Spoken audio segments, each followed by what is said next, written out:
I didn't sleep the night after the tower incident. Not because I was afraid, though fear certainly played its part, but because the world outside my window wouldn't let me. The storm that had raged across the valley was gone, leaving behind a stillness so complete it felt staged, like the town was caught inside a photograph, and the fox's fabric, a tiny silver stripe on faded orange, lay folded on my nightstand, untouched since I got home, yet warmer every time I glanced at it. Cross had refused to take it from me, even when I'd offered. "It marked you, Ward," she'd said. "That's not a gift you hand off." So there it sat, glowing faintly in the morning light as I sat on the edge of my bed, lacing my boots with shaking fingers. I wasn't imagining things. The valley itself felt different, less hostile, less awake. As if something massive had fallen asleep beneath the earth. But one thought gnawed at me from the moment I'd left the tower. The entities had retreated overnight. At least for now, but they hadn't retreated because of our rules, or our weapons, or our boundaries. They retreated because something stronger pushed back. The fox, or whatever the fox represented. For the first time since arriving in Blackridge, I felt the rules shifting beneath my feet like cracked ice. Everything I'd learned, everything I'd trusted, had a layer beneath it that no one had thought to mention. Or maybe they had, and I hadn't known to listen. I tucked the strip of fox fabric into an inner pocket of my coat and headed outside. Frost sparkled across every rooftop, more delicate than usual, forming patterns I didn't recognize. Spirals, branching veins, intricate arcs like the trail of a calligraphy brush.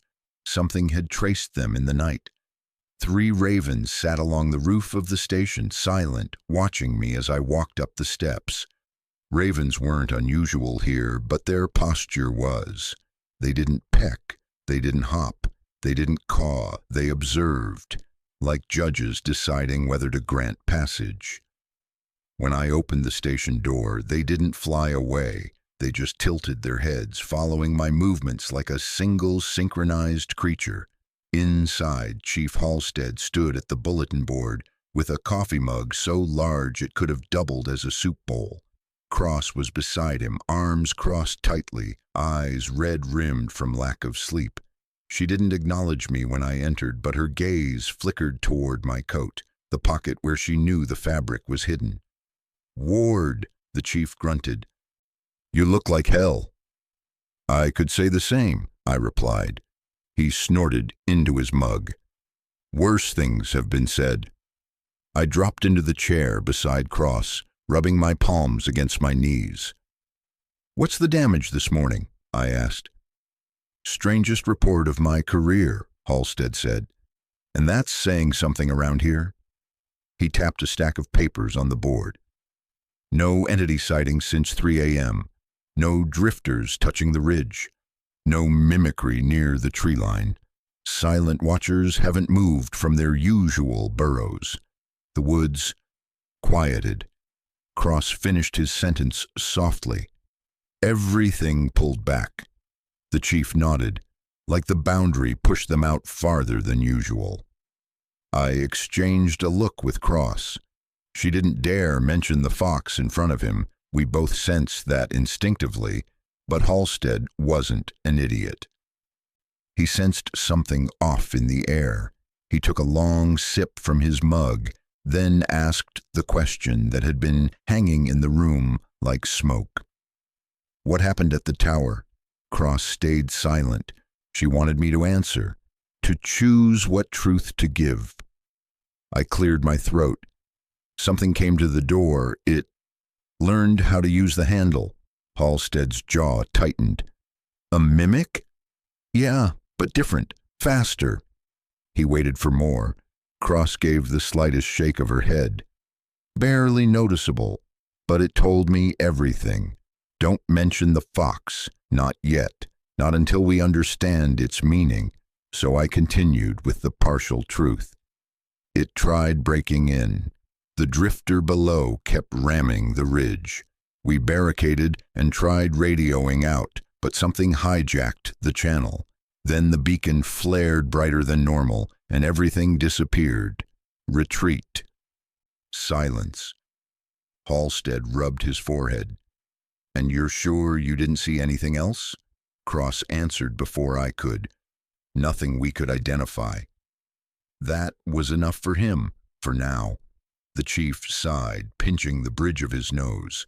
Whether we know the reason or not, the entities shifting back buys us time. Might be hours, might be days. Either way, we're doing inspections at the boundary markers. Ward, Cross, you're with me. We headed out into the cold once more, crunching through fresh frost that glimmered like shards of quartz. No wind, no distant wails, no groans of the drifter, just quiet. Blackridge wasn't meant to be quiet. Something inside me tightened. The farther we walked from the station, the stranger the silence felt. Not peaceful, suffocating. Even the trees seemed uncomfortable, their branches rigid instead of swaying naturally in the morning breeze. We reached the first boundary marker, a waist-high stone with deep carvings representing the original rules etched centuries before Blackridge had a name. Cross crouched beside it, brushing frost away. "This one held," she murmured. "No splintering, no residue." The chief looked relieved. "That's one, 14 more in town." We moved on. At the second marker, the carvings glowed faintly, like embers cooling from a fire. Cross ran her hand across the stone and shivered. "It was hit," she said. "Not broken, but something pushed against it hard." "Testing?" I asked. "Something stronger than the usual watchers," she replied. We checked marker after marker, each with signs of pressure, but no breaches, until we reached marker 9. The chief stopped dead. "Jesus!" The ground around the stone was disturbed, not torn or clawed, but churned, like many feet had circled it over and over. Snow was flattened in perfect rings, each one slightly smaller as they spiraled inward toward the stone. Cross knelt, touching the center. "Boundary pressure," she murmured, "from inside." "Inside?" I repeated. She nodded. "Something didn't come from the woods. It came from the valley floor, pressed upward." Halstead swore under his breath. "The drifter!" "No," Cross said, voice low. "This is something else." They all looked at me, not because I had answers, but because I held something none of them did. Something that had repelled a mimic, frightened the drifter, and silenced watchers. The fox's mark. Its claim. I cleared my throat, trying to keep my voice steady. Whatever pushed up from underneath, it didn't cross. Cross met my eyes with a realization that sent a cold tremor down my spine. "It didn't cross because it couldn't pass you." I stepped back. "Cross, that's not—" "It's following you," she said quietly, "like you're a beacon, a focal point." "Enough," Halstead barked. "We don't have time for superstition." But Cross didn't flinch. She stared right through me, as if reading something in my face that hadn't been there yesterday. "Ward, the fox didn't claim you for protection." I exhaled through clenched teeth. "Then what?" She swallowed. "It claimed you for involvement." Those words hit me harder than the mimic's screams, because deep down I already knew she was right. Things had shifted the moment I picked up that fabric. The world on the other side of the boundary had noticed me. Not as prey, not as threat, as something else. "That's why the woods feel strange," Cross added. "They're reacting to you." Halstead scoffed. "Woods don't react to people." Cross's voice was steady and deadly calm. Blackridge's woods do. We stood there in the freezing quiet, surrounded by the twisted spiral prints, every breath turning to steam as sunlight filtered through motionless branches. Then the boundary marker behind us cracked, not from outside pressure, not from the woods, from below. The ground trembled. Cross grabbed my wrist, eyes wide, not with fear, but with recognition. Ward, something wants your attention. The crack running through boundary marker 9 wasn't large, maybe the width of a fingernail, but it didn't have to be. Anything touching the marker from below was never a good sign. And this wasn't an ordinary fracture. The stone had split cleanly, unnaturally, like it had been cut from the inside. The chief stepped back instinctively, hand drifting toward his sidearm, even though we all knew bullets wouldn't mean a damn thing if something decided to crawl out of the earth. "Everyone stay still," Halstead ordered, though his voice faltered on the last syllable. Cross dropped to one knee again, but not close enough to touch the stone. Her eyes scanned the soil circling the marker, her breath fogging slowly in the cold morning air. "Something pressed upward," she said. "Hard." "Hard enough to fracture a boundary stone?" Halstead asked, incredulous. "No, hard enough to ask permission." I stiffened. "Ask?" Cross nodded slowly, gaze still fixed on the spiral patterns around the marker. "Entities take. They don't negotiate. They don't ask. But this is controlled pressure. It rose until it touched the stone, then stopped." "Like it was testing the barrier," I said. "No," she replied. "Like it was knocking." We fell silent, knocking, from beneath. A shiver ran through my spine despite the thick winter jacket. I found myself glancing toward the tree line, not out of fear but out of instinct. Everything out in those woods watched us. Everything listened. If something new was stirring below, they knew before we did. "Cross," I said quietly. "Is it the fox?" "No." Her answer came too quickly, too certain. "And you know that how?"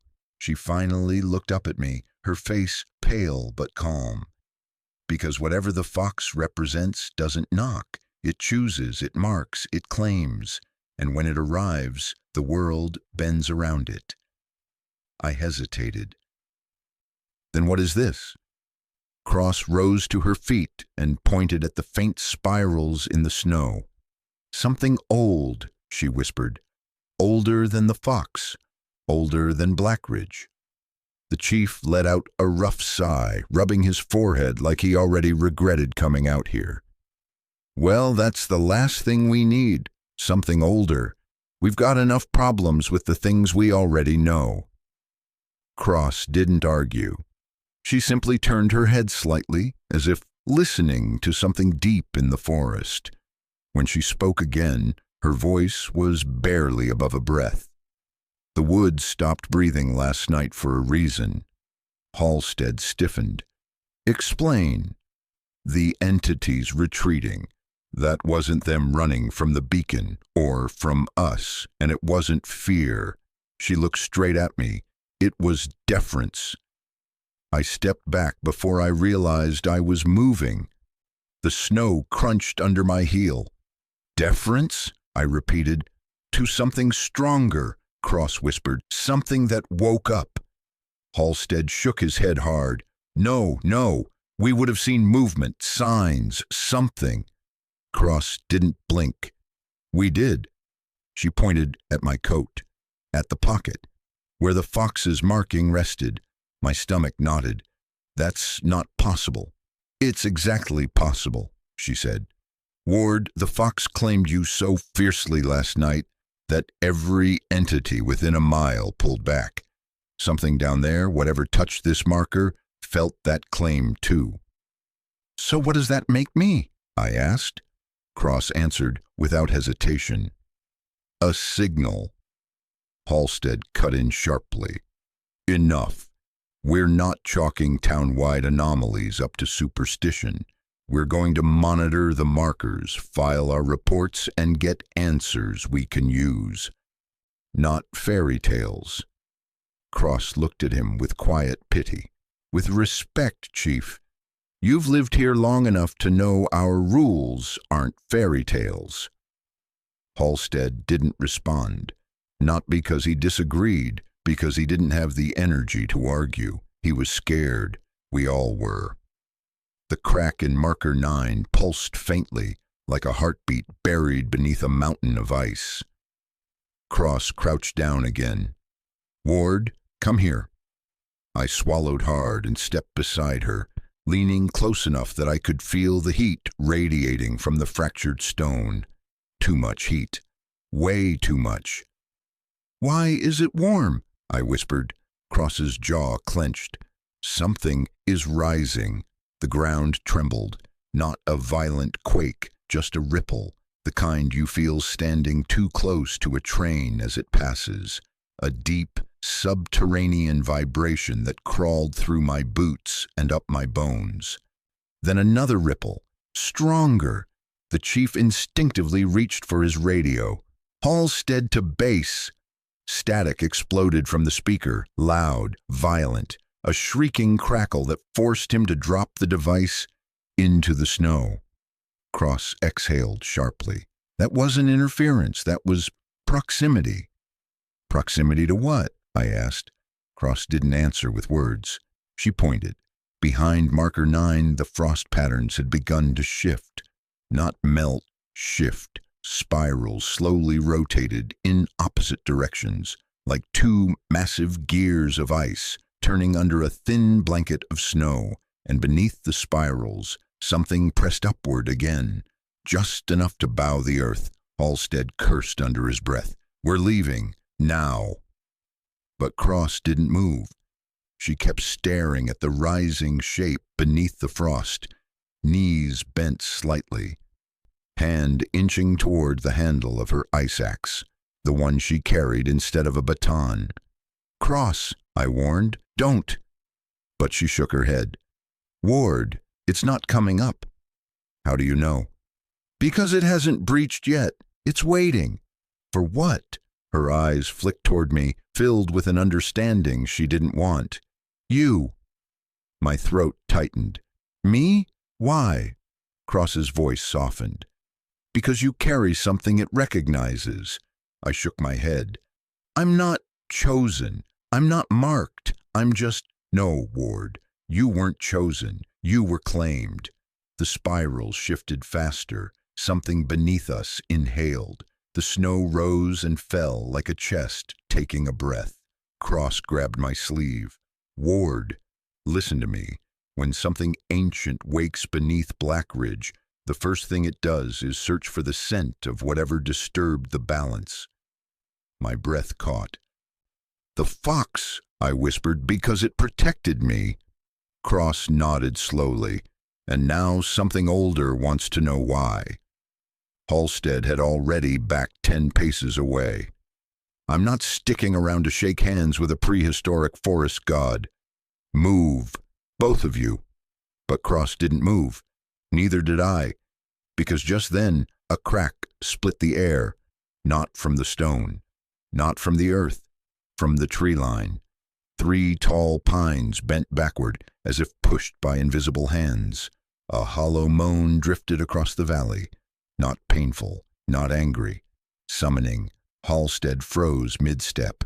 That wasn't from below. No, Cross whispered. That was from above. We all turned. Across the ridge, ravens filled the sky in a sudden black swarm, hundreds of them, spiraling upward like smoke from a blown-out candle. Their wings beat in perfect unison, forming a moving vortex above the forest. A warning, a signal, or an escort. Cross didn't look away from the sky. We need to go, now. This time, I didn't argue. We sprinted through the frost past the marker, away from the spiraling ravens. But as we ran, the ground pulsed again, harder, a deep, resonant thud that knocked the breath from my chest. One beat, another, like something massive was learning how to breathe again after a long, long sleep. Cross grabbed my arm, pulling me faster. Halstead shouted ahead of us, "Come on, move!" But the third pulse wasn't just a tremor, it was a sound, a voice, a whisper rising from the depths of the frozen earth. "Nathan." My blood ran cold. Cross stopped so abruptly I slammed into her back. "Ward," she said, her voice breaking. "That wasn't mimicry." I swallowed hard. "Then what was it?"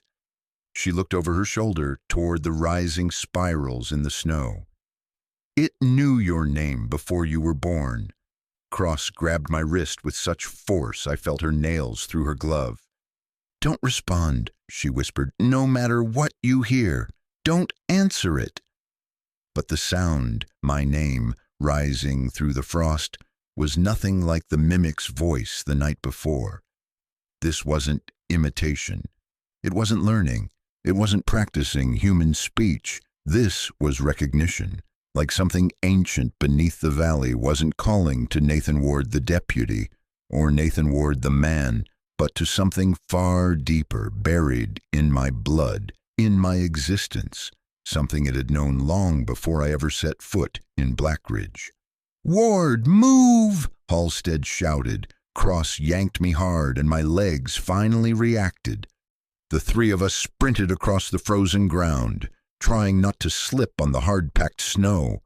My breath tore through my chest in violent bursts. The woods blurred past us as we crossed back over the narrow ridge path. Behind us, the spiraling ravens, hundreds of them, tightened their formation over boundary marker 9, circling like a living crown. And beneath them, the ground pulsed again, not violently, steady, measuring, like a slow heartbeat syncing with mine. We didn't stop running, not until the station came into view through the thinning trees. Halstead stumbled through the door first, slamming it shut behind us. Cross locked all 3 deadbolts, then dragged a heavy filing cabinet in front for good measure. She stood with her back against it, chest rising and falling, eyes still fixed on the frost outside the window. It was the chief who spoke first. "Someone needs to explain what the hell that was." Cross didn't answer. She walked straight toward me. "Ward," she said quietly, "show me the fabric." I hesitated, fingers trembling as I reached into my coat. The small scrap of fur, silver-striped and soft, felt electric in my palm, as if charged with static. Cross's expression darkened. "It's brighter." She wasn't wrong. The silver stripe shimmered faintly in the overhead light, like a moonlight reflecting off ice. Halstead frowned. "Why does that matter?" Cross took a slow breath. "Because it shouldn't change. Ever." I swallowed hard. "Cross, what is this? What does it mean to be claimed?" She didn't speak right away. She didn't even blink. Her eyes stayed locked on the fur. Then she asked softly, "Ward, in your entire life, before coming here, did you ever feel like something was missing? Like a piece of yourself wasn't attached right? A shadow following you, even when nothing was behind you?" The question hit me so unexpectedly I couldn't respond, but she read the answer in my silence. When she spoke again, her voice carried a gentleness I'd never heard from her before. "That's not coincidence. Some people wander into Blackridge. Others—" She pointed toward my chest, where the fox's mark rested beneath my coat, "are drawn here." Halstead scoffed. "You're telling me Ward was destined to show up in this frozen hellhole?" Cross didn't look away from me. "Yes." I forced myself to sit down before my legs gave out. My hands shook as I rested them on my knees. "Cross? Why me?" She pulled a chair over and sat in front of me. "Because there are patterns in this valley older than the written rules. Old alignments, old marks, old debts. and they don't choose at random. Halstead threw up a hand. Can we stop speaking in riddles? Ground cracked, stone pulsed, ravens freaked out. Fine. But right now, I need actionable information. What does this fox want with my deputy? Cross closed her eyes briefly, gathering herself. Then she spoke with absolute clarity. There are two forces in this valley, Chief. Two that existed long before humans got here. The Watchers, the entities we know, one's bound by rules, and something else. Something that doesn't obey those rules. Something that enforces them. I leaned forward. The fox? Cross nodded. The fox is an avatar, a messenger, a guardian. It protects the boundary by choosing individuals who can help maintain balance when things shift. Halstead crossed his arms. And something beneath marker 9? Cross exhaled. That's not a guardian. That's a claimant. I felt my throat close. Claimant? She nodded. Something beneath the valley once laid claim to this land. Long before the rules existed. Long before the Watchers. Long before the fox. Halstead muttered, Fantastic. A prehistoric squatter. Cross didn't smile. This isn't funny, Chief. Whatever was under that marker wasn't trying to breach the boundary. It was trying to find the one the fox selected. My breath stalled. The one it thinks belongs to it. A heavy silence fell over the station. Cross's next words came out barely above a whisper. The fox marked you so the deeper force wouldn't take you. Territory claim. One entity placing its flag before another could. My voice came out hoarse. So I'm caught between two sides of... What? A supernatural custody battle? Cross met my eyes. No, you're the reason they're fighting. Something cold uncoiled in my stomach. Before I could respond, Halstead's radio crackled on the table, loud enough to make all three of us jump. A voice came through the static, not a person's voice. Not a mimic trying to imitate one. A layered whisper so low I couldn't make out the words until they grew clearer. Nothing. Come. The fur in my hand pulsed warm. Cross snatched the radio and killed the power. Then she rounded on me, urgency sharpening her tone. Ward, listen carefully. Once a claimant calls your name, you never answer. Not verbally, not mentally, not emotionally. My heart hammered against my ribs. But what does it want? She didn't hesitate. You. Why? Because something deep under Blackridge recognizes you, and it's waking up to collect what it believes is its due. I shook my head hard. That makes no sense. I've never been to Blackridge before. I don't have history here. Cross didn't blink. You do now. But before I could ask anything else, Halstead's attention snapped to the window. Cross, Ward, look. We followed his gaze. Outside, snow drifted softly over Main Street. Everything was still, silent, normal, except for one thing. A trail of footprints, not from boots, not from paws, not from hooves. Bare feet, small ones, a child's, leading straight toward the station. Cross moved first, stepping closer to the glass. They weren't here when we came in, she whispered. The prints stopped directly outside our door. Halstead swore. We're not opening that door for anything.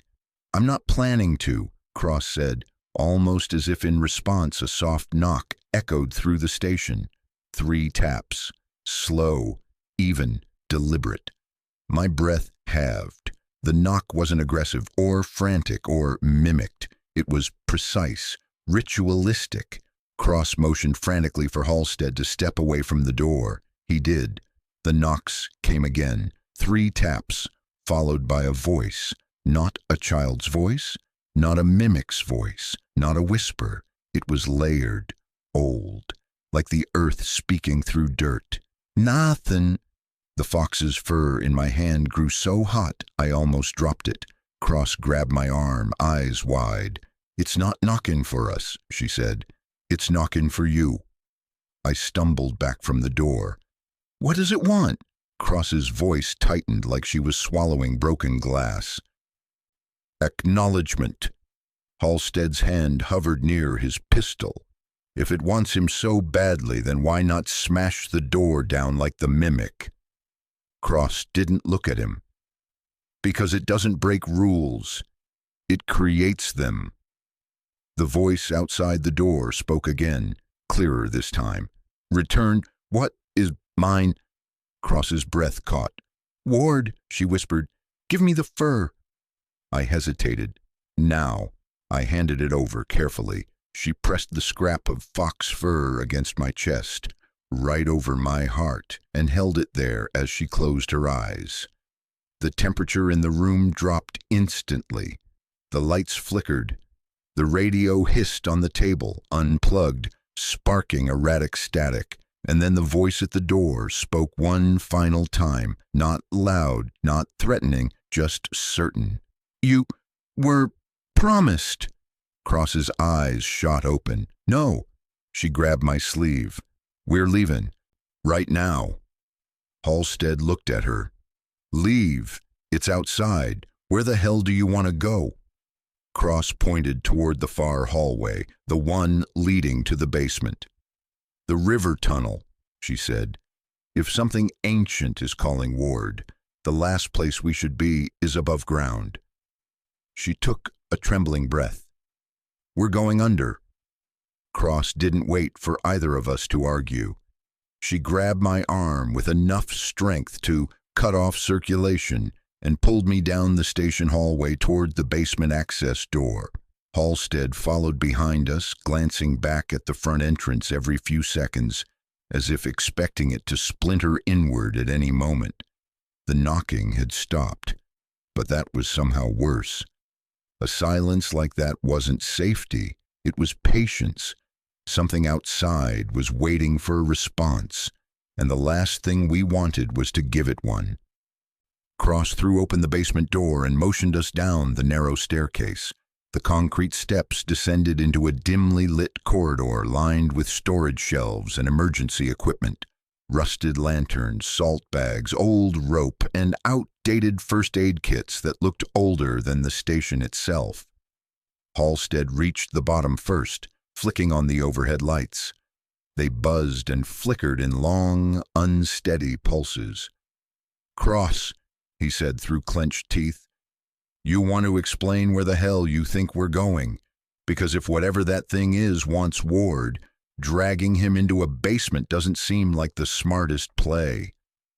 Cross didn't slow her pace as she dug through a row of metal lockers, searching for something. "We're not staying here," she snapped. "There's a tunnel network under Black Ridge. Old river access tunnels from when this place relied on underground water routes before the roads were carved out." Halstead crossed his arms. "And you think hiding in a maze of underground shafts is better?" Cross finally found what she was looking for, an old brass key on a frayed cord. She held it tightly, her expression grim. "We're not hiding. We're going to the only place in this valley where the boundary was layered." "Layered?" I asked. She nodded. "Two boundaries built on top of each other. Redundant protection. No entity, guardian or claimant, can fully cross there." "And why wasn't that mentioned before?" Halstead snapped. "Because it's useless for almost everything," Cross answered. "The layered point blocks only one thing, direct calling. That hit me like a punch." "You mean the voice calling my name?" Cross met my eyes. "Exactly," Halstead swore loudly. "So that thing outside the door, whatever it is, won't be able to breach the tunnel." She hesitated. "Not exactly, but it can't reach you the same way. Not mentally, not through the rules." Halstead stared at her. "I swear every answer you give is a riddle." Cross finally turned to him. "Chief, if I said the truth outright, You would resign before sunrise. He didn't argue. That silence said more than any protest could. Cross beckoned us down a long corridor and stopped at a heavy iron door with a faded stencil reading R17 Access. She slid the old brass key into the lock. It turned with a groan that echoed through the hallway like a warning. Before she pushed it open, she turned to me. Ward, once we go down there, whatever wants you will know you're resisting. That breaks the old balance. My voice felt thin. What balance? Cross inhaled deeply. The balance between claim and reject. What does that mean? It means if you don't answer the call, the force beneath the valley has to escalate. The air left my lungs. Escalate how? I asked. She swallowed. By coming up? Halstead stepped forward, voice sharp. Cross, move. We're already in this now. Cross opened the door. A wave of cold air poured out, far colder than the winter outside. But it wasn't natural cold. It felt directed, intelligent, the kind of cold that wasn't about temperature. It was about presence. She grabbed a lantern off a shelf, lit it with a metal striker, and held it out in front of her. The flame flickered violently, as if responding to a draft I couldn't feel. Without another word, Cross descended the short stairwell into the tunnel. Halstead nudged me with his elbow. Stay behind her. Don't wander. Don't stop. And if you hear anything, don't look back. We followed her. The tunnel walls were carved from thick stone, reinforced in places with warped wooden beams. Old water stains streaked the surfaces like veins, and the air tasted faintly metallic like rust dissolved in ice. Our footsteps echoed as we moved deeper. Cross walked several paces ahead, lantern held at shoulder height.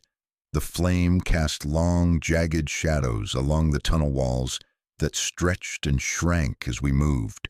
Halstead leaned in close to me, speaking in a low whisper. You doing okay? No, I said honestly, but I'm still moving. That's all that matters. When he pulled back, his face was tight with something that looked like guilt. A lingering unease clung to him, like he wanted to say more but couldn't. Cross suddenly stopped. We halted behind her. What is it? Halstead asked. Cross lifted the lantern. Ahead, the tunnel split into two corridors, one narrow, one wide. The wider tunnel had collapsed around 10 yards ahead, filled with rubble and rotted beams. The narrow tunnel curved sharply to the right, disappearing into darkness. This way, Cross said, pointing to the narrow passage. Before Halstead could argue, she added, the wide tunnel leads to the groundwater chamber. We don't want to end up there. Why not? I asked. Cross's expression hardened. Because the Watchers slipped through that chamber once. We don't risk that route. We took the narrow tunnel. As soon as we entered, the stone walls shifted just slightly, enough to force us into single file. Cross's lantern illuminated markings along the walls, sprawling shapes carved into the stone, half faded, half preserved by the cold. What are these symbols? I asked. Wards, Cross said. Old ones. They're the reason this part of the tunnel is layered. Halstead snorted. I thought wards were a myth. Cross stopped abruptly and turned. You know what's not a myth? She said sharply. The creature that shredded a steel gate the moment Ward stepped near it last night. The force that cracked a boundary stone from beneath. And the claim you heard, speak his name. Halstead opened his mouth, then closed it. Cross continued down the path. The tunnel narrowed further. Each breath echoed off the walls. I felt it before I heard it, a vibration, a low hum, a pressure that settled behind my ears like altitude sickness. Cross, I whispered. Something's here. I know. The hum shifted, became rhythmic like footsteps, but too far away, too deep. Halstead stiffened. Cross, tell me that's water. That's not water, she said. The hum deepened. Cross moved the lantern toward the floor. The dirt trembled. Something beneath the earth was pacing, not directly under us, moving parallel, tracking, matching our strides. Cross pushed forward faster. Don't stop. Whatever's beneath us knows Ward is here. The vibration grew stronger, more urgent, more aware. Halstead grabbed my sleeve. Ward, stay right with us. If the ground breaks. But the ground didn't break. Instead, the footsteps beneath synced with mine. Step for step, beat for beat, like an echo. Cross turned sharply. Ward, stop walking. I did. The humming footsteps stopped instantly, dead still, exactly when I did. Halstead swore under his breath. It's mimicking him. No, Cross whispered. Mimics imitate behavior. This thing is synchronizing with him. Why would it do that? Cross raised the lantern and pointed to the ceiling above us, where old carved symbols circled the stone in a ring. Because this part of the tunnel was built to bind, she said, and whatever's down there can't reach Ward unless Ward reaches back. My skin crawled. I didn't reach back. Cross shook her head slowly. You did when you listened. My breath caught when I heard it call my name. Cross nodded. That was enough. The humming grew louder, louder, louder, until it felt like my rib cage might crack. Suddenly, Cross grabbed both sides of my face and forced me to look directly at her. Nathan Ward, she whispered harshly, you are going to keep walking. Keep breathing, and keep moving forward until we reach the layered chamber. Do you hear me? I nodded. And you will not, under any circumstances, answer anything you hear, not verbally, not internally, not emotionally. That thing beneath us does not need your words. It needs your attention. I swallowed. Then what does it want? Cross hesitated. Truth? I nodded. It wants what the fox stole from it. My voice cracked. What did the fox steal?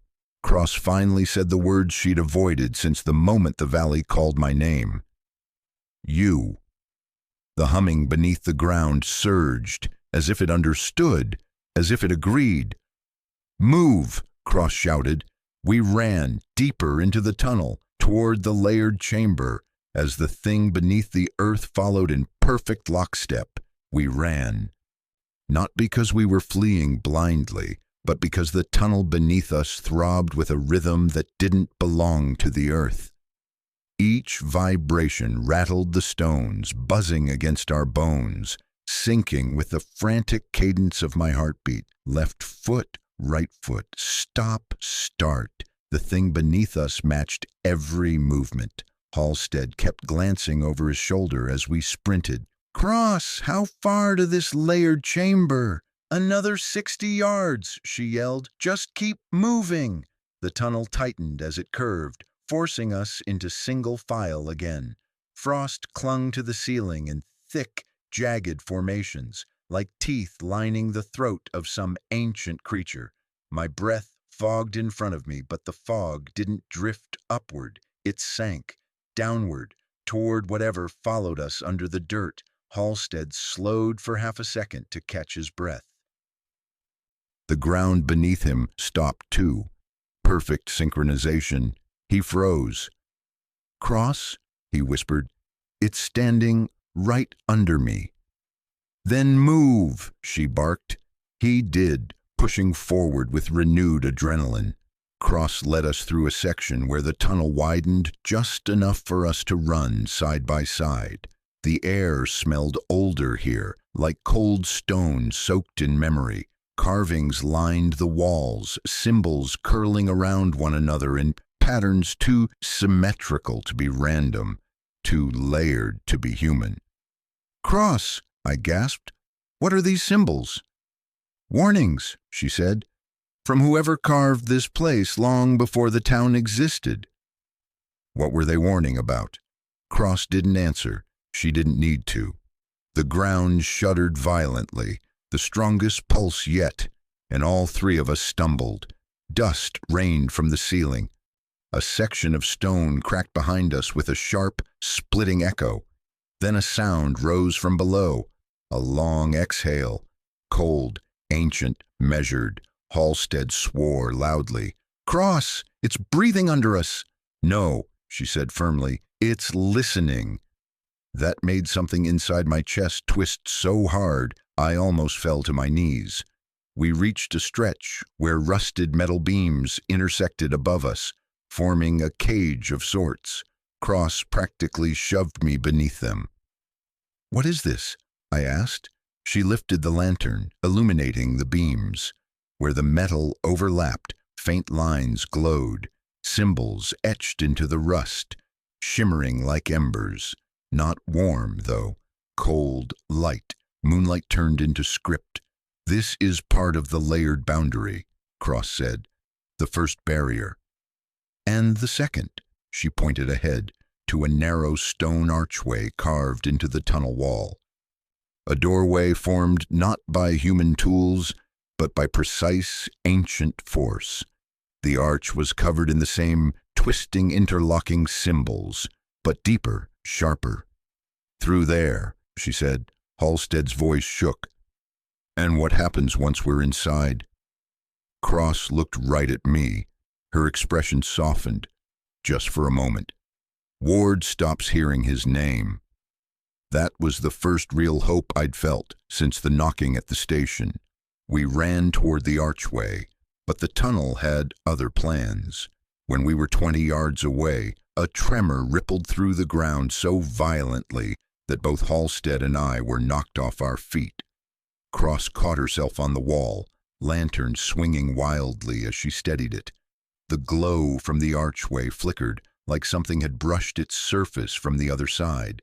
Then, the symbol-carved stones began to pulse, slowly, deliberately responding to something in the earth. Halstead scrambled to his feet. "Cross! Is it fighting the boundary?" "No!" she shouted. "It's recognizing something." "Oh, that's so much better," he snapped. The earth growled beneath us. A low, rumbling vibration, not random but meaningful, like speech.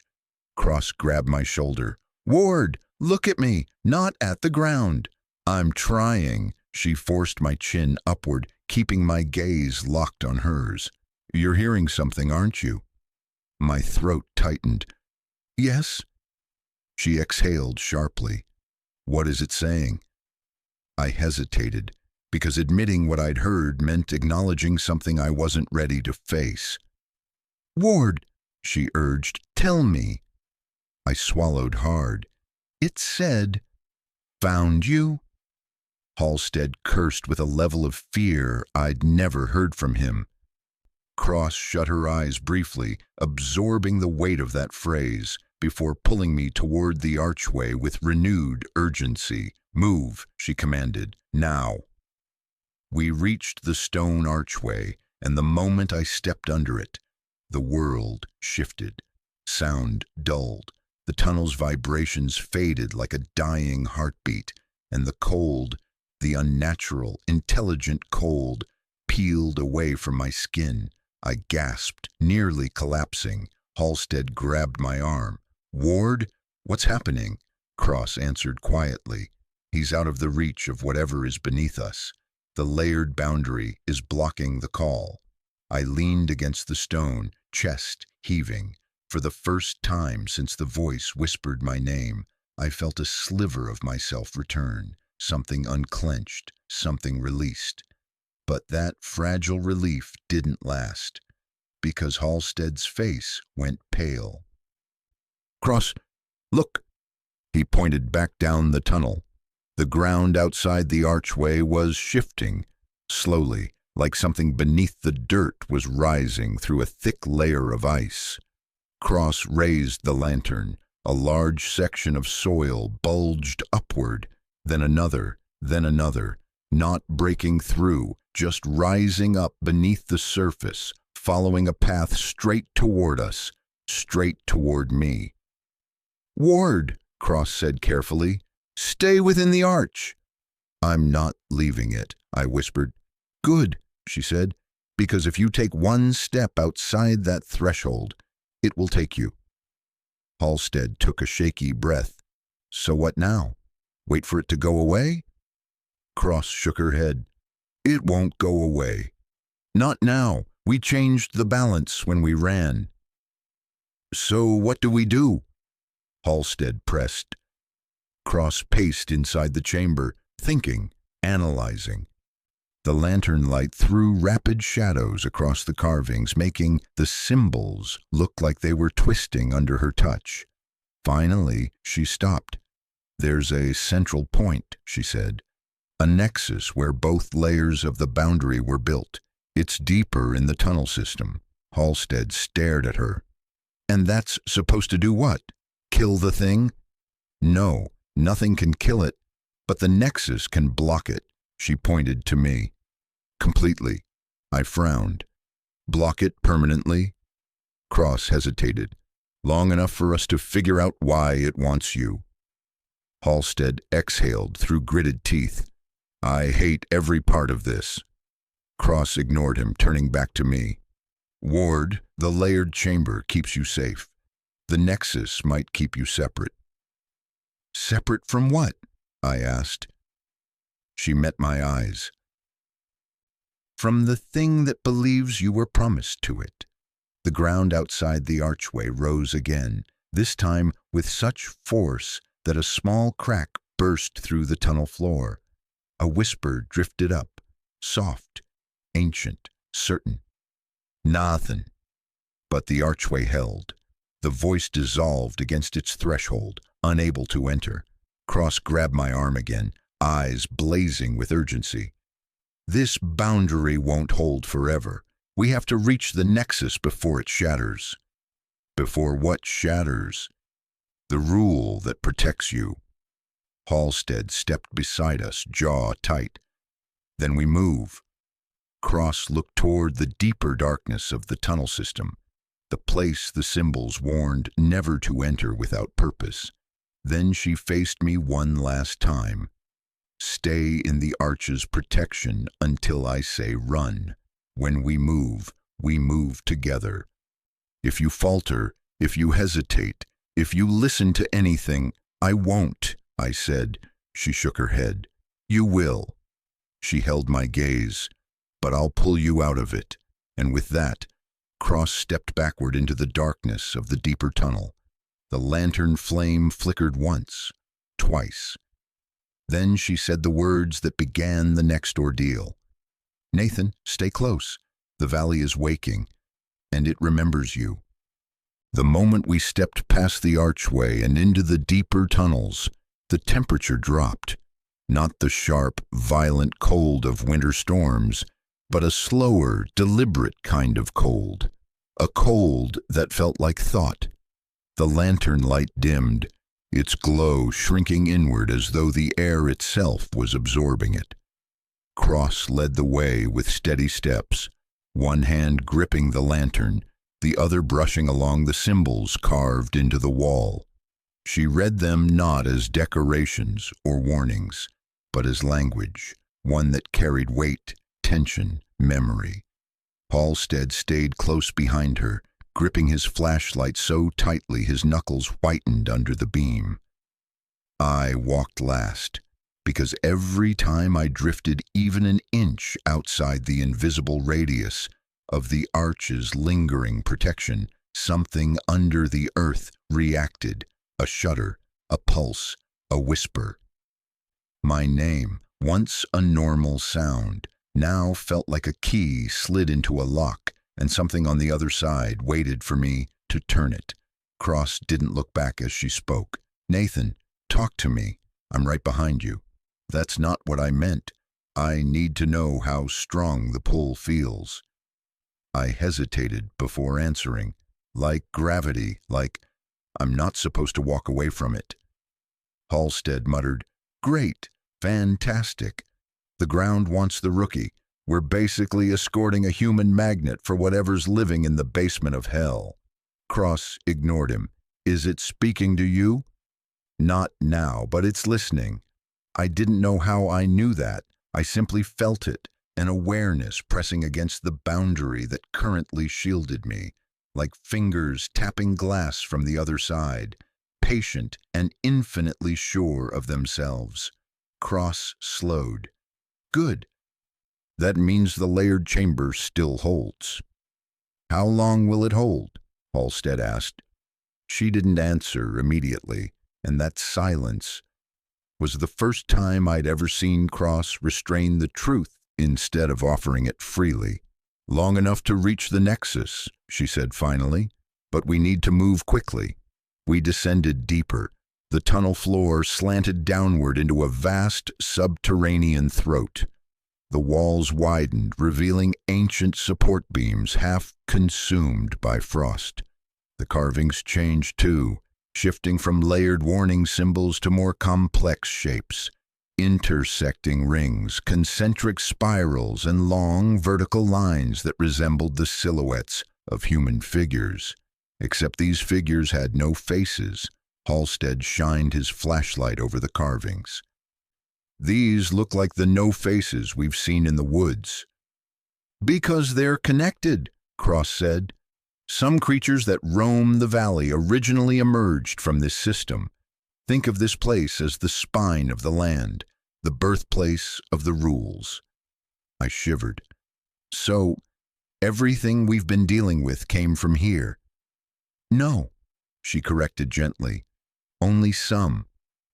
That should have comforted me. It didn't. Cross's voice softened.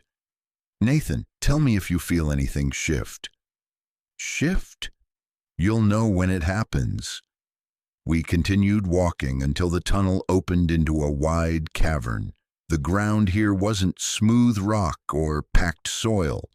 It was layered in ancient tiles, arranged in patterns of spirals and spokes. Some tiles glowed faintly when the lantern light passed over them. Others pulsed on their own, independent of us. Halstead exhaled, breath fogging in the cold air. Never seen anything like this. Cross turned to us. Stay close, and don't step on any tile that glows before you touch it. If you touch it first, it knows you're there. That's comforting, Halstead muttered. But I understood. This place was alive, not biologically but structurally. A system of energy and intention, a boundary.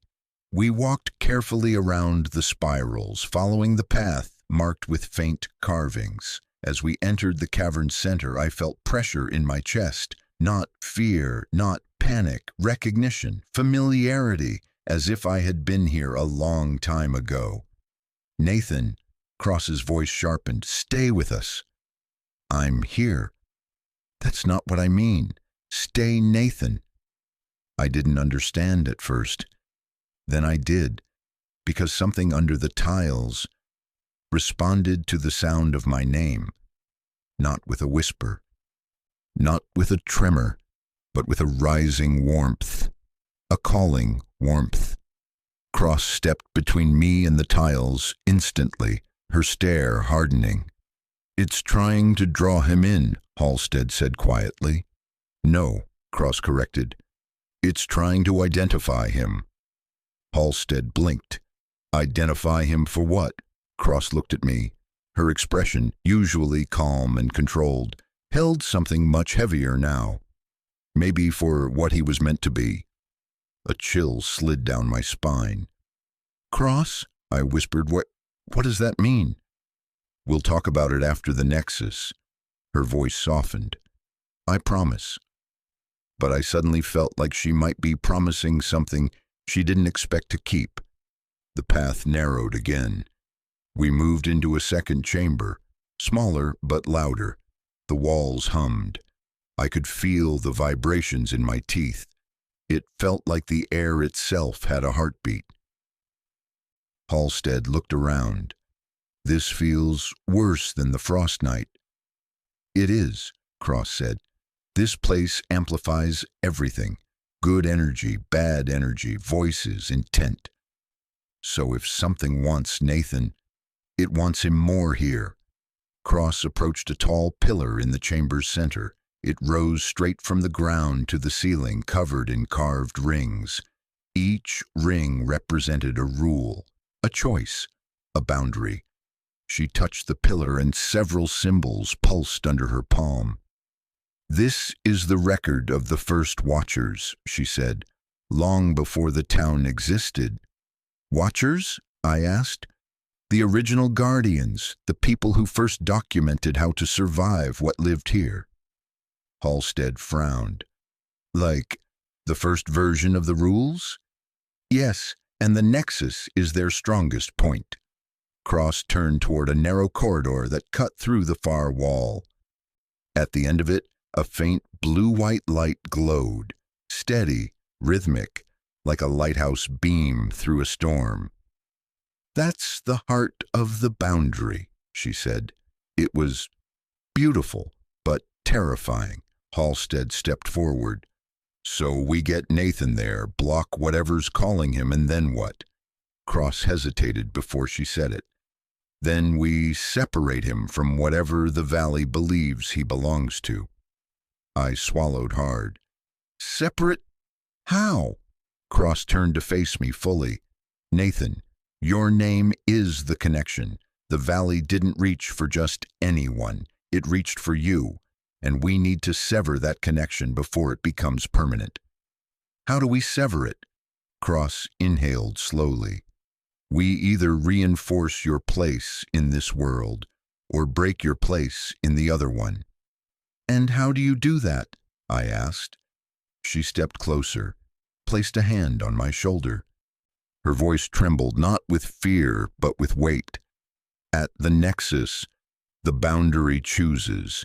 It was Halstead, not me, who spoke next, his voice low, rough. Cross, what are the odds Nathan walks out of this unchanged? Cross didn't answer, which meant everything. Before she could respond, the floor vibrated violently, so violently that dust rained from the ceiling. Halstead grabbed the cavern wall for balance. I staggered back. Cross didn't move. Instead, she tilted her head upward, listening. Then she whispered, "It's here." "What?" Halstead snapped. "Below us?" "No." Her voice steadied. "It found another way." I felt it then, behind us, in the tunnel we had just walked through. A presence, cold, vast, intelligent. It didn't whisper my name this time. It didn't need to. It was closer than ever. Cross dropped the lantern. Her voice, normally calm, cut through the cavern like a blade. "Nathan, run to the nexus, right now." But I didn't move, because behind us, in the dark tunnel, something answered her command, and it said my full name. Perfectly, clearly, like it had been waiting years to finally speak it. Nathaniel Ward. The sound of my full name echoed down the tunnel, like a blade slicing through the dark. Not shouted, not whispered, not mimicked. Spoken with absolute certainty. Spoken with the precision of someone who had studied the shape of my name for a very, very long time. Nathaniel Ward. Halstead whipped around, flashlight trembling in his grip. "Cross, did you hear that? Did you hear that?" Her jaw tightened. Her eyes narrowed, but she didn't look back. "Yes," she said, voice low. "It's breaching the upper layer." "How the hell is it doing that?" Cross moved toward me, putting herself between me and the tunnel. "Because Nathan stepped outside the archway's inner radius for a second." "I didn't mean to." "I know," she cut in, "but it was enough." The air in the cavern shifted, warping, compressing, the pressure dropping so fast my ears popped. The lantern flame that had clung to life on the cavern floor sputtered wildly, dimming as though oxygen was being pulled from it. Halstead's breathing quickened. "Cross! It's coming closer!" "I know." A new sound rose from the tunnel, soft at first, like cloth brushing stone, then louder, a dragging sound, deliberate and unhurried. "Cross," Halstead whispered. "We should run, like now." "No." Cross didn't raise her voice. She didn't need to. "We move when Nathan moves. And Nathan moves when I say." I wanted to argue. I wanted to tell her that the thing in the tunnel already knew where I was, that running now seemed better than waiting for it to appear. But I didn't argue, because Cross wasn't afraid.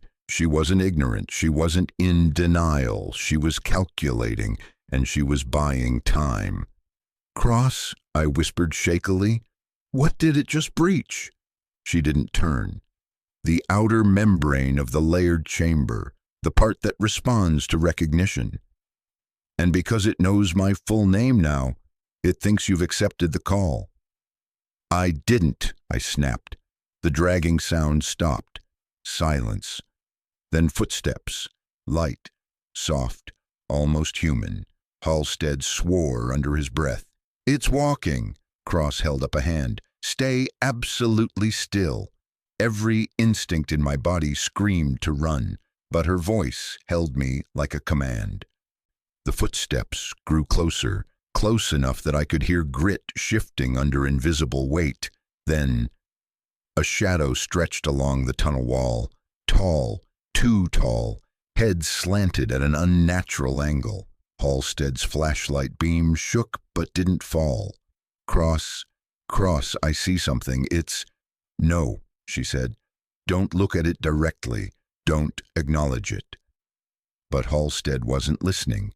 His breath came in short bursts, panic rising. "Cross, it's not faceless. This one has—" "Halstead," she barked, "look at me." He jerked his gaze toward her like he'd been yanked by a hook. The shadow paused, then elongated, then split into two shapes like it was deciding what form to take. Cross moved slowly, deliberately, to place herself directly in front of me. "Nathan," she murmured, "when I say run, you run straight for the nexus. You don't stop. You don't look back. What about you?" "We'll be right behind you." Halstead whispered, "Will we?" "Yes," she said, without hesitation. The shadow stretched farther into the chamber, its form touching the tiles but not disturbing them, almost like it wasn't fully here, not physical, not yet. It spoke again, this time not with my name, but with Cross's. "Elaine." Her body went rigid. Halstead stared. "It knows your name too?" "Stop," her voice cracked. "Just once. Don't respond. Don't think. Don't react." The voice echoed again, this time crawling across the cavern walls like frost. "Elaine, bring him." Cross closed her eyes briefly, just long enough for fear to flicker in her expression. Not fear for herself. Fear for me. "Cross," I whispered, "what does it want?"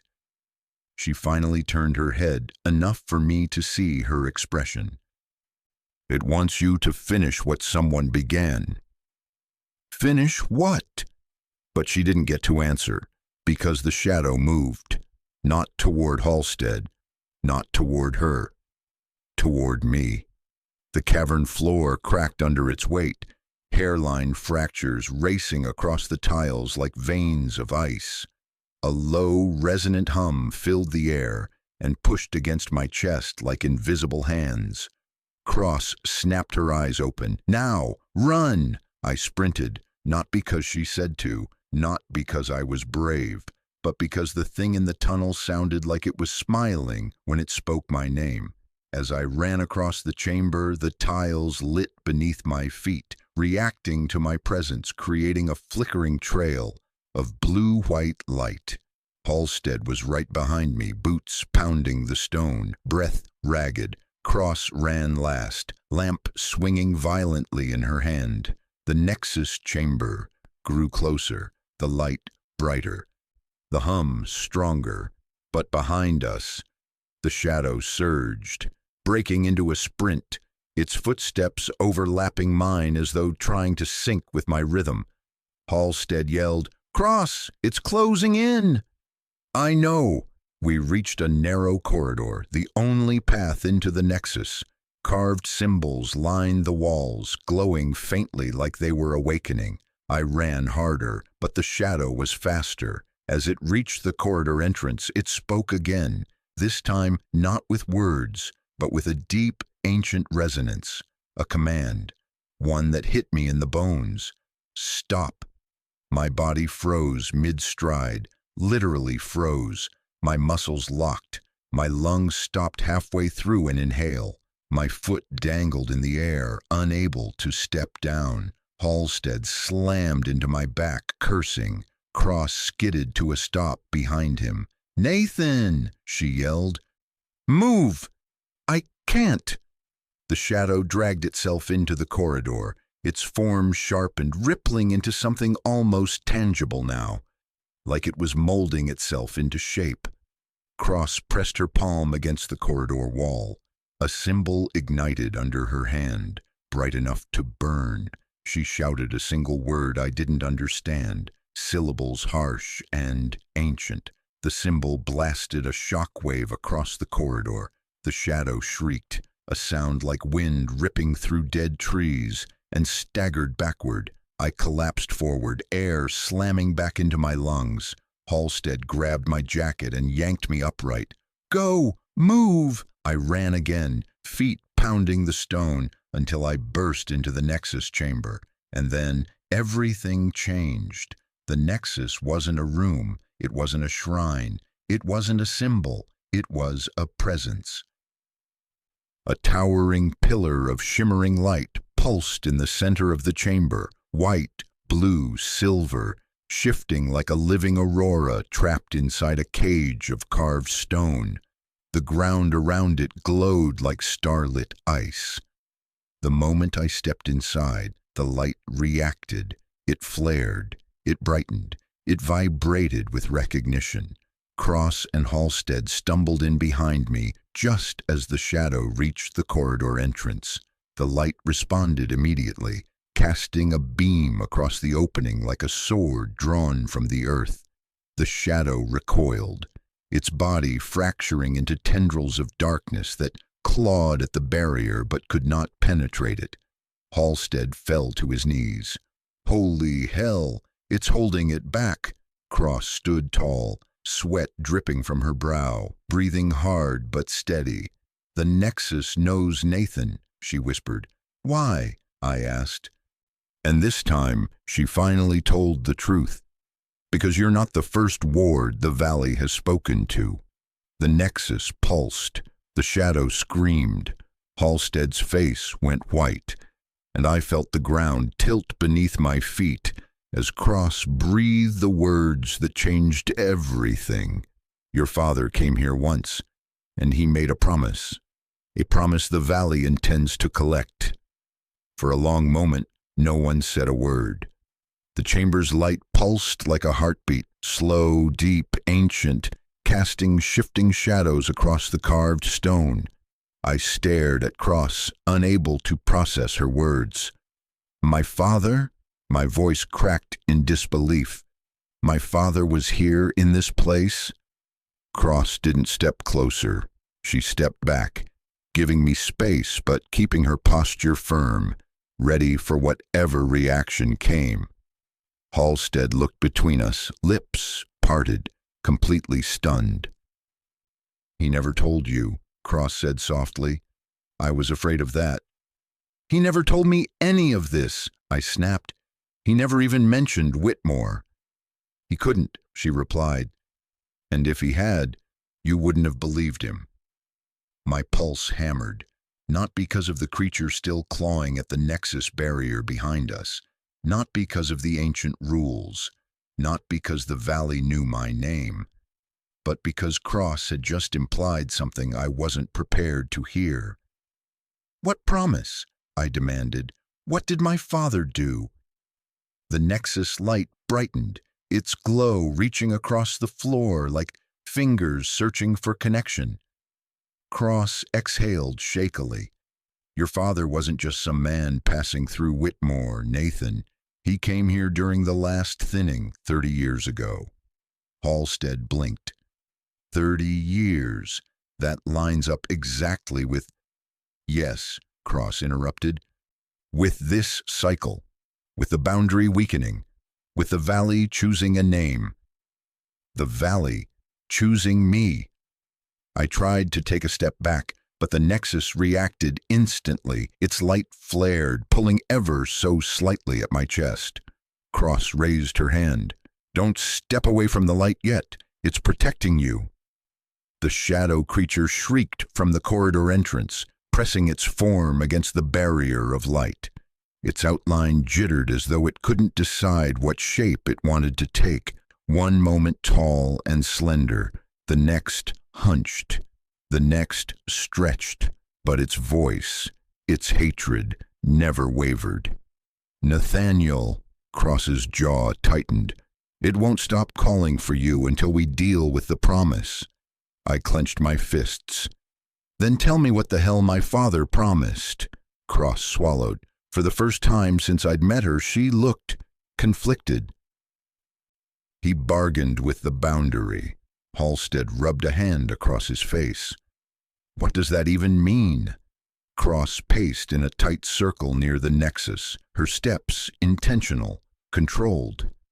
The valley is alive, not in a biological sense, but in a way older, like an ecosystem of rules and intentions. For centuries, people have made bargains here. They didn't always survive them. And my father, I pressed. He came here as a young man, 26, same age as you. He wasn't planning to make a bargain, but he stumbled into something he didn't understand. Her voice softened.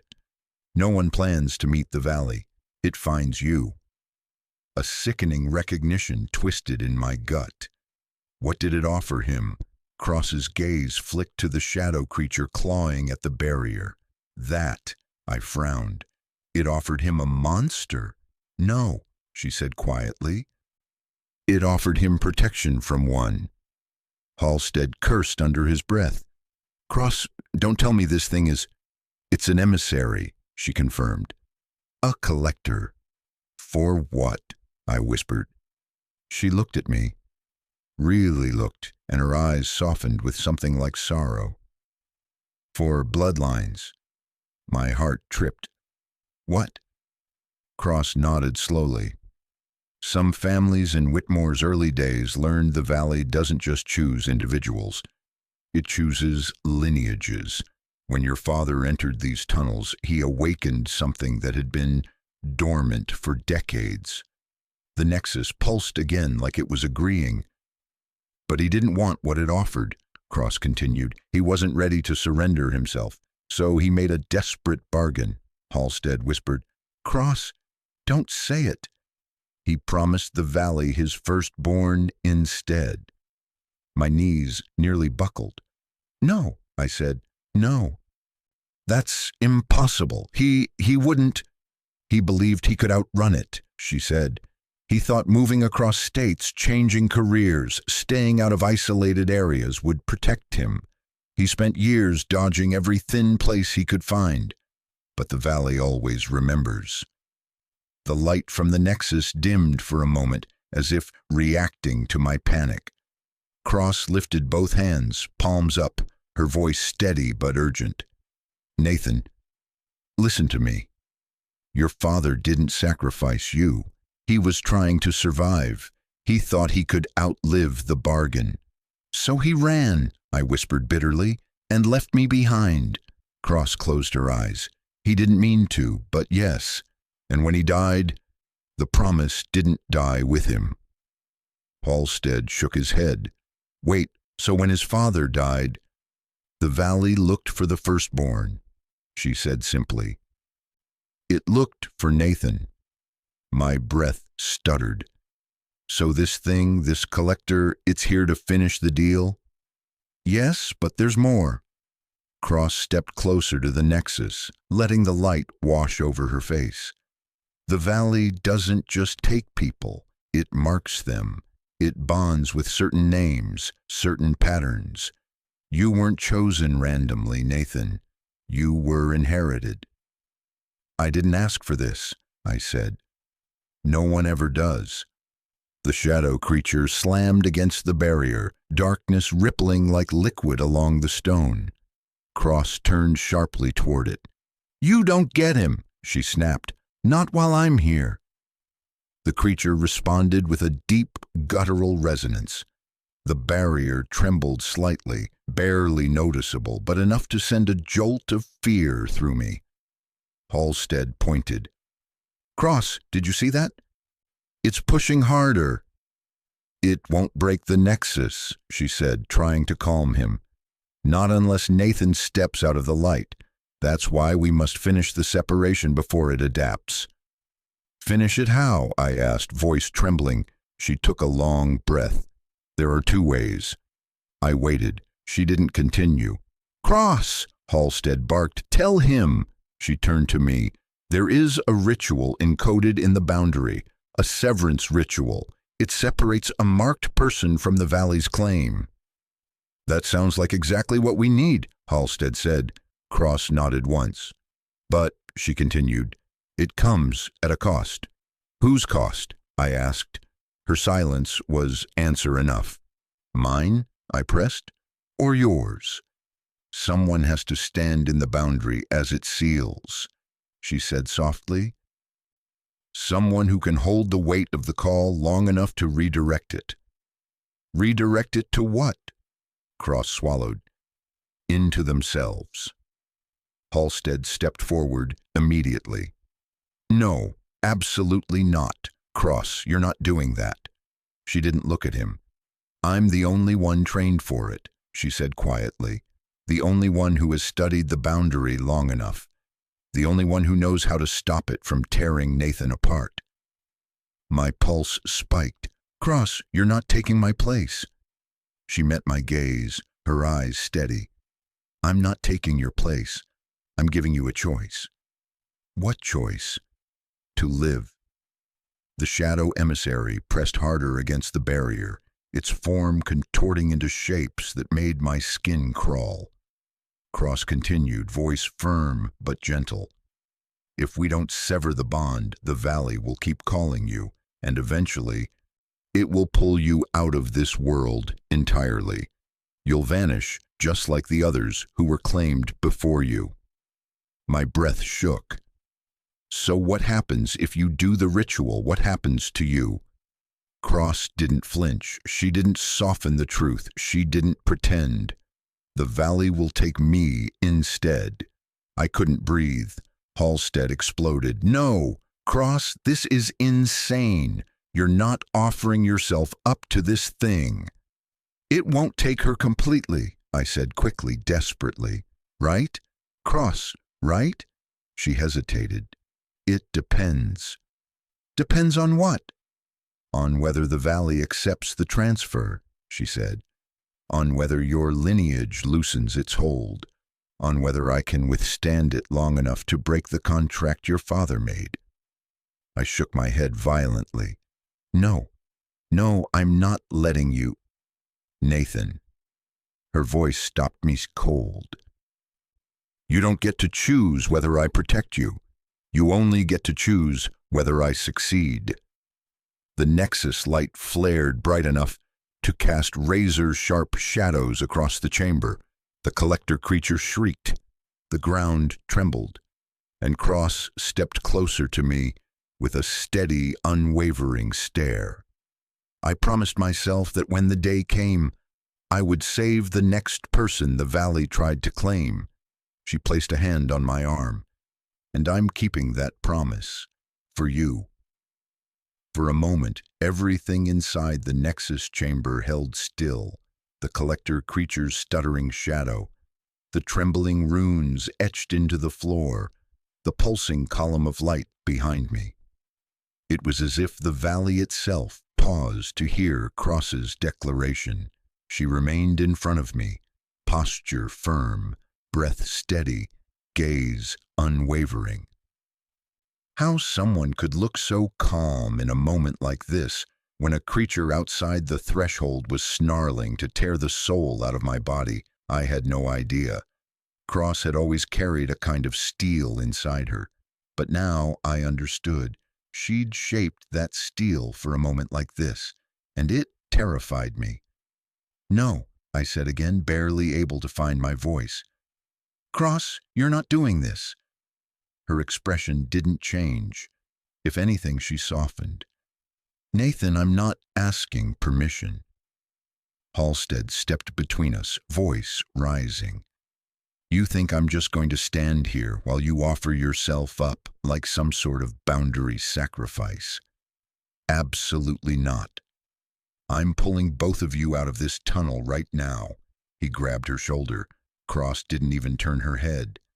"Chief," she said quietly, "if you lay a hand on me again, the boundary will interpret it as interference, and interference will be treated as intent."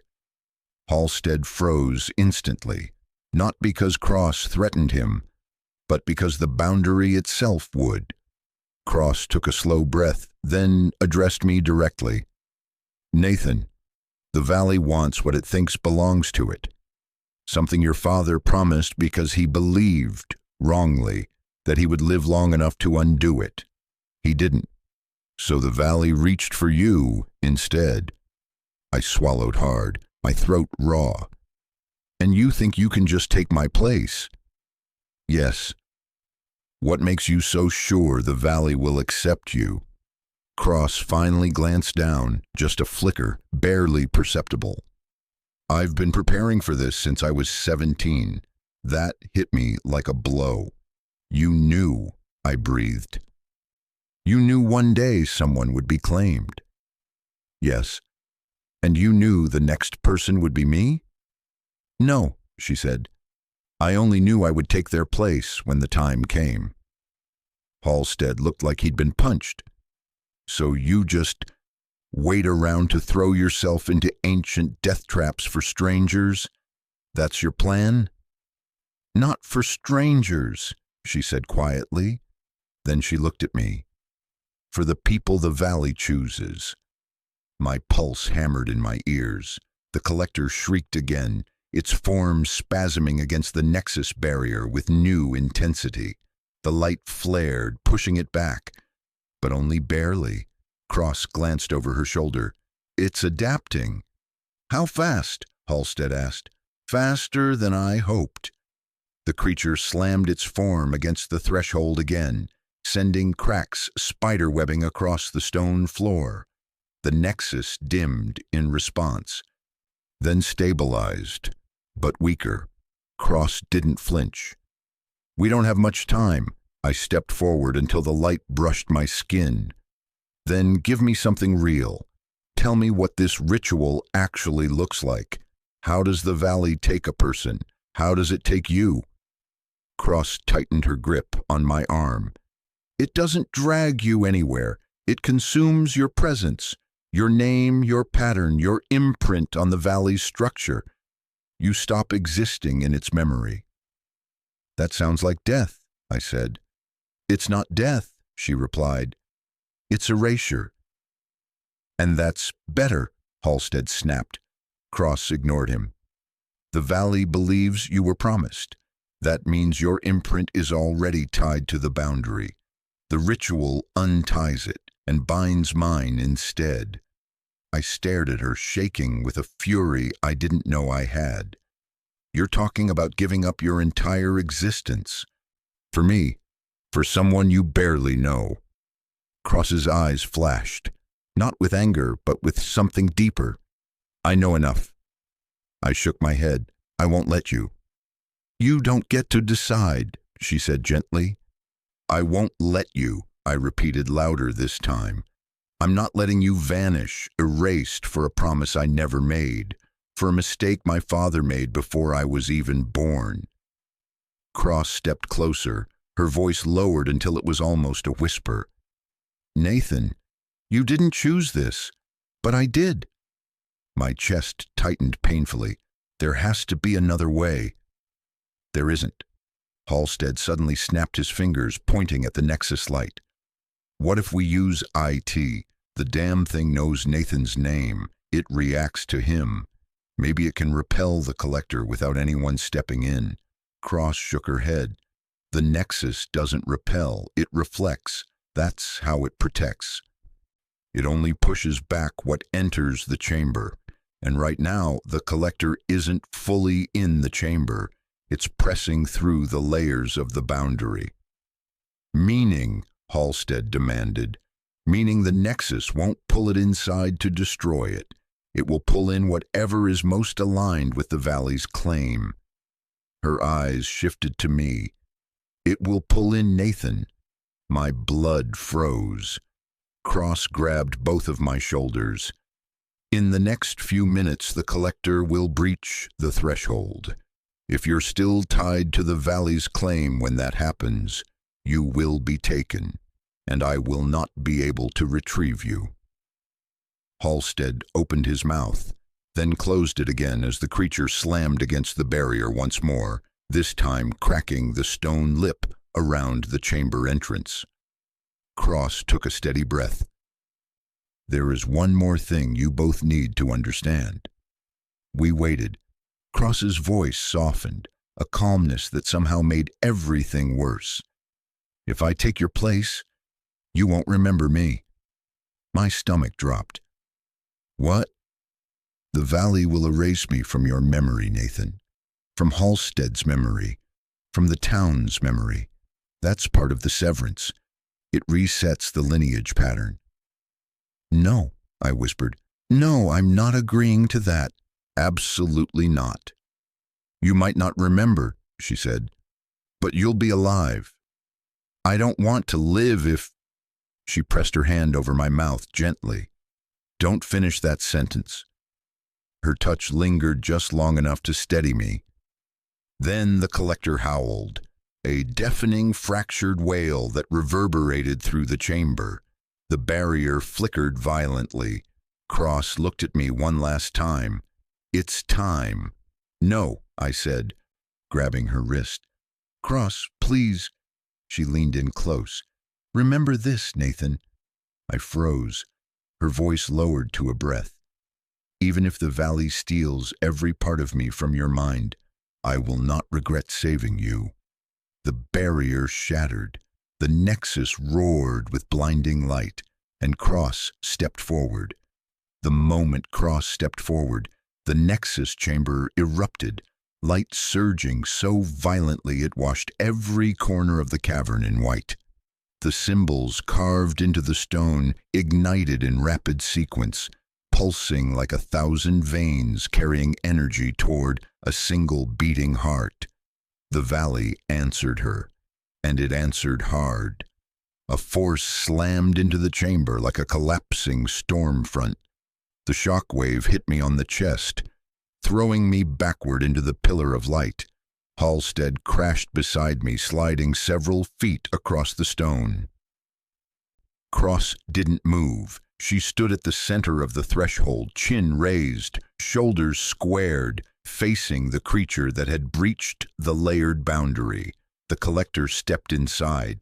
It didn't crawl under the threshold. It didn't squeeze. It didn't break through. It entered, the way a rightful owner steps into a home, a humanoid silhouette, too tall, too thin, formed out of shadow and frost, its limbs stretched unnaturally long, its head tilting with an awkward grace that suggested intelligence, not instinct. Each step it took made the stone ripple beneath it, as though the valley adjusted itself to accommodate its presence. It spoke without opening a mouth. Elaine Cross. The temperature dropped instantly. Halstead sucked in a sharp breath. It knows you by name, too? Cross ignored him. She didn't take her eyes off the entity. I know what you want. The collector's shape quivered, almost approving. Cross continued, voice steady. You want the one who was promised, the one whose lineage was bound to this place. You want Nathan Ward. Hearing my full name from her lips, spoken in that tone, made me shiver. She took a single step forward, and I'm telling you, he's not yours." The collector responded with a low resonance, a vibration so deep it buzzed in my teeth and shifted its form, elongating, towering above her. She didn't flinch. "The severance," she said. "You know the ritual, you know the rule." The cavern rumbled like the valley itself exhaled. Halstead's voice cracked. "Cross, what are you doing?" She raised a hand toward the entity. "I offer myself." The shadow creature tilted as if studying her, its head swiveling in a slow, unsettling arc. The air tightened. My lungs strained against the sudden pressure. Cross didn't waver. "I take his place in the binding. I accept the mark, the imprint, the memory, everything the valley claims." The light from the nexus shifted toward her, brightening, intensifying, racing toward her outstretched hand. "No." I surged forward, but Halstead grabbed my arm, holding me in place. "Let go," I yelled. Halstead's grip tightened. "Nathan, you can't break her focus. You'll kill her. You'll kill all of us." "I don't care." "You will care if the valley takes both of you," he said, voice raw. "Let her finish what she started."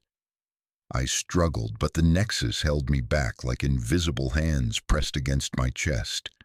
The valley didn't want me to interfere. The valley wanted an offering, and it wanted her. Cross's voice rose, echoing through the chamber. "In the name of the boundary, in the name of the first watchers, I sever the claim." The collector's form convulsed, shadow twisting violently. Cross pressed her palms together over her heart. "And I bind it to me." A blinding beam shot from the nexus pillar, striking her square in the chest. Her body jolted backwards, lifted off the ground, hovering in the air as the light threaded through her like veins of liquid silver.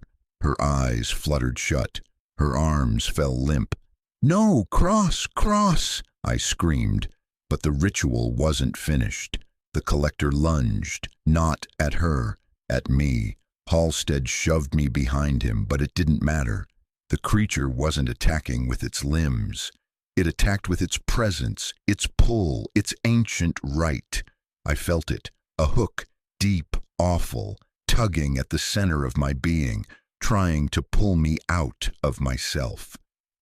My name rang through the chamber, repeating like a chant, "Nathaniel, Nathaniel, Nathaniel." Cross's voice suddenly cut through the roar. "Not his name!" Her eyes snapped open, bright, white, burning like the nexus itself. She thrust both arms forward. The silver threads shot from her palms, coiling around the collector like chains. The shadow writhed violently, ripping pieces of darkness off its body as it thrashed. Cross screamed, a cry ripped from somewhere deep, primal. "You take me!" The valley responded. The nexus brightened impossibly, pure, searing light. I shielded my eyes, but the brilliance cut straight through my lids. A shockwave blasted outward. The collector shrieked, dissolving into a cyclone of shadow and frost that spiraled into the light surrounding Cross. The chamber trembled violently, cracks splitting the stone beneath our feet, and then silence. The light swallowed everything. When my vision finally returned, the collector was gone. The shadows had retreated. The chamber had stopped shaking, and Cross lay on the ground, motionless. "Cross!" I scrambled forward. Halstead rushed with me, dropping to his knees beside her. I lifted her shoulders, pulling her against me. Her head fell limp against my chest. "No, please, no." My voice broke. Her skin was cold, not like flesh, but like frost. Her eyes slowly fluttered open, but they weren't the same. Not the warm, steady hazel I knew. They were silver, nexus silver, valley silver. She blinked once, twice, studying my face with a strange, distant calm. "Cross?" I whispered. She touched the side of my cheek, barely there, like she was remembering something slipping from her grasp. And then she said the words that shattered me. "I don't know you." My breath collapsed. Halstead sucked in a stunned, trembling inhale.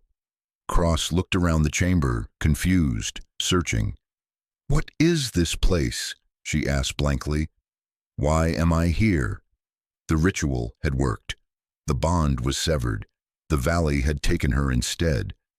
But it had taken more than her presence. It had taken her memory, her identity, her connection to us, her connection to me. I held her trembling hand. "You saved me," I whispered.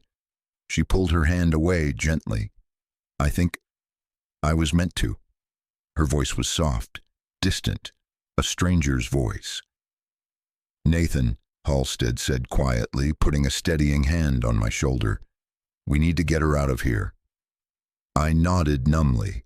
As we helped her stand, Cross looked at me one more time, her silver eyes full of confusion, empathy, and something almost like instinct. "Who are you?" she whispered. My throat closed. "A friend," I said.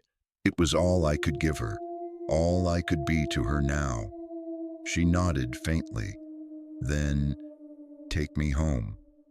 And as we left the Nexus chamber, the valley's light dimmed behind us, not in defeat, not in victory, but in acknowledgement, because the promise had been paid, and the valley had taken its due.